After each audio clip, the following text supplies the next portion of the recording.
प्यारे बच्चों, आशा करते हैं आप लोगों के जो एनुअल एग्ज़ाम हैं वो बहुत अच्छे जा रहे होंगे।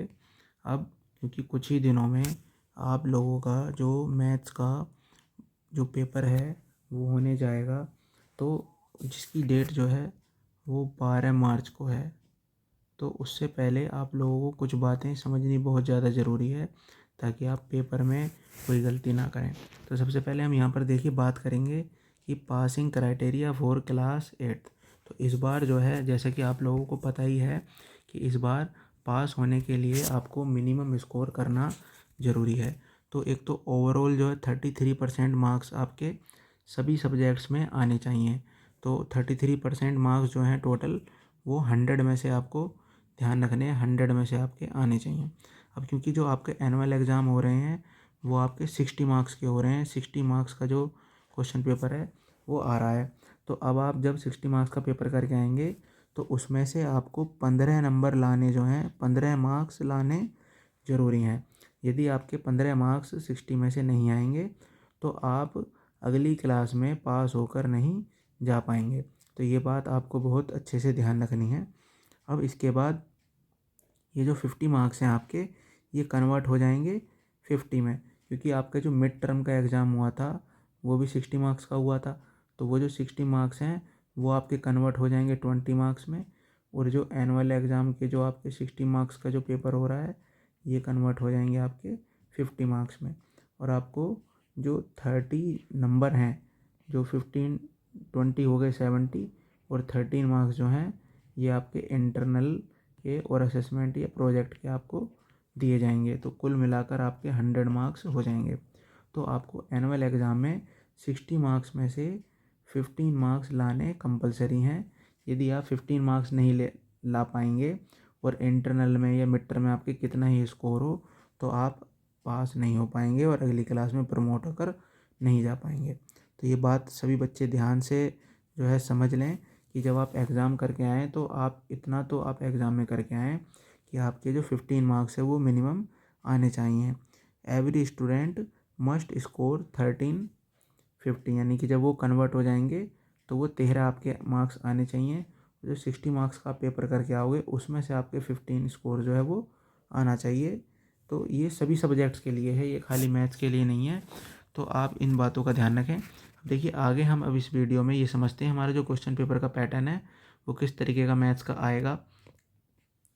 देखिए जो आपका क्वेश्चन पेपर का जो डिज़ाइन है वो कुछ इस तरीके का रहेगा।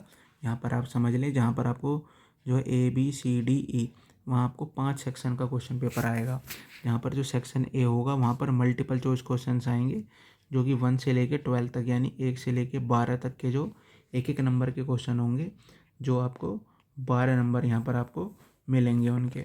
फिर इसके बाद जो है जो अगले क्वेश्चन है वो ऑब्जेक्टिव टाइप क्वेश्चन होंगे, जहाँ पर आपको जो है कुल मिलाकर 6 क्वेश्चंस आएंगे जो 2 नंबर के होंगे, जो आपको 12 मार्क्स के होंगे। इसके बाद SA मतलब शॉर्ट आंसर, जो आपको कम वर्ड्स में या कम स्टेप्स में करने होंगे। ऐसे जो क्वेश्चन है वो 3 क्वेश्चंस आएंगे और उनको मार्क्स पर क्वेश्चन जो है वो भी आपको 3 नंबर जो है वो मिलेंगे। टोटल मिलाकर 9 मार्क्स आप यहाँ पर जो है वो कर सकते हैं। फिर इसके बाद लॉन्ग आंसर टाइप क्वेश्चंस आएंगे, वो भी 3 क्वेश्चंस आएंगे और हर क्वेश्चन का जो मार्क्स होगा वो 5 मार्क्स का क्वेश्चन होगा। तो यहाँ पर आपको 15 मार्क्स दिए जाएंगे। फिर इसके बाद case based source based question आते हैं, ये भी 3 क्वेश्चंस आएंगे और इन क्वेश्चंस को पार्ट वाइज ये क्वेश्चंस आएंगे, यानी कि उनमें क्या होंगे, 3 पार्ट होंगे, एक पार्ट 1 नंबर का और एक पार्ट 1 नंबर का और एक पार्ट 2 नंबर का होगा। तो कुल मिला के 4 नंबर के क्वेश्चन यहाँ पर बन जाएगा एक क्वेश्चन, और कुल मिलाकर वो टोटल 12 मार्क्स में बन जाएगा। तो टोटल मार्क्स यदि आप ऐड कर देंगे तो टोटल जो पेपर का आपका जो टोटल मार्क्स होंगे वो 16 मार्क्स बन जाएंगे, यानी आपको 60 नंबर लाने जो है वो आप 60 नंबर का पेपर आपको जो पेपर आएगा और उसी में से आप पेपर करेंगे। तो आप यहाँ पर देख लें कि किस किस तरीके के क्वेश्चन है। फिर से एक बार रिवाइज कर लेते हैं कि 1 नंबर वाले 12 क्वेश्चन आएंगे, 2 नंबर वाले जो हैं वो 6 क्वेश्चन आएंगे, 3 नंबर वाले 3 क्वेश्चन आएंगे, 5 नंबर वाले 3, और केस बेस्ड वाले वो भी 3 क्वेश्चन आएंगे। तो ये आपने पेपर का पैटर्न अभी समझ लिया है। अब इसके बाद देखिए एक बार हम अब सिलेबस पर भी नज़र मार लेते हैं कि हमारा जो सिलेबस है उनमें कौन कौन से चैप्टर हमने क्लासरूम में होल ईयर जो है वो पढ़े हैं और रिवीजन किया था। तो अब हम कौन कौन से चैप्टर का रिवीजन हमें करना है, देखिए।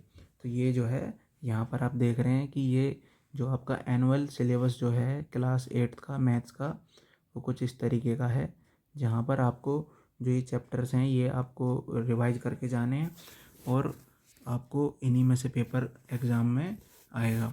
तो जो एनुअल एग्ज़ाम से पहले हमने मिड टर्म से पहले देखिए कौन कौन से चैप्टर पढ़े थे। देखिए एक तो चैप्टर जो था वो ये था linear equation in one variable, ठीक है। फिर इसके बाद अंडरस्टैंडिंग क्वाड्रिलेटरल, तो ये चैप्टर है हमारे कोर्स में। फिर इसके बाद देखिए इसके बाद जो है इसके बाद chapter number 5 square and square roots. फिर chapter number 6 cubes and cube root. तो ये चैप्टर हैं हमारे, और ये जो चैप्टर थे ये मिड टर्म से पहले हमने कवर किए थे। तो ये वाले चैप्टर भी एग्ज़ाम में आएंगे, और जो मिड टर्म के बाद हमने चैप्टर्स पढ़े थे वे भी हमारे एग्ज़ाम में आएंगे। तो मिड टर्म के बाद जो चैप्टर थे जो एनुअल एग्ज़ाम से पहले हमने कवर किए थे, उन चैप्टर को जो है देखिए वो 60% वेटेज दिया जाता है। तो 60% पेपर जो होगा वो मिड टर्म के बाद के जो चैप्टर हैं उनमें से आएगा, और 14% पेपर जो है वो मिड टर्म से पहले जो चैप्टर हमने पढ़े थे उनमें से आएगा। तो देखिए फिर इसके बाद चैप्टर नंबर 7 कंपेयरिंग क्वांटिटीज़। फिर इसके बाद देखिए चैप्टर नंबर 8 हमने पढ़ा था एल्जेब्रिक एक्सप्रेशन एंड आइडेंटिटीज। फिर इसके बाद जो है हमने चैप्टर नंबर 9 मेंसुरेशन, और chapter number 11 direct and inverse proportion. फिर चैप्टर नंबर 12 फैक्टराइजेशन भी हमने क्लासरूम में आप लोगों को पढ़ाया था। फिर इसके बाद देखिए क्वेश्चन नंबर 13 जो है इंट्रोडक्शन टू ग्राफ।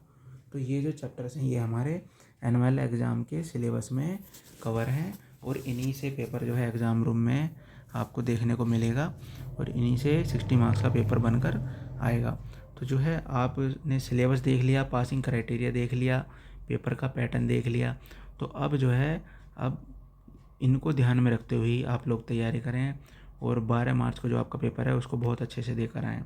अब देखिए अब हम आप लोगों को जो है आपके सैम्पल पेपर आए थे उनको हम सॉल्व कर कर आप लोगों को शेयर करेंगे, और उन सैम्पल पेपर को आप अच्छे से देखेंगे कि किस तरीके से वो आपको पेपर एग्ज़ाम रूम में करना है, और आपका जो मैथ्स का पेपर है किस तरीके से आप क्वेश्चंस वहाँ पर कर सकते हैं।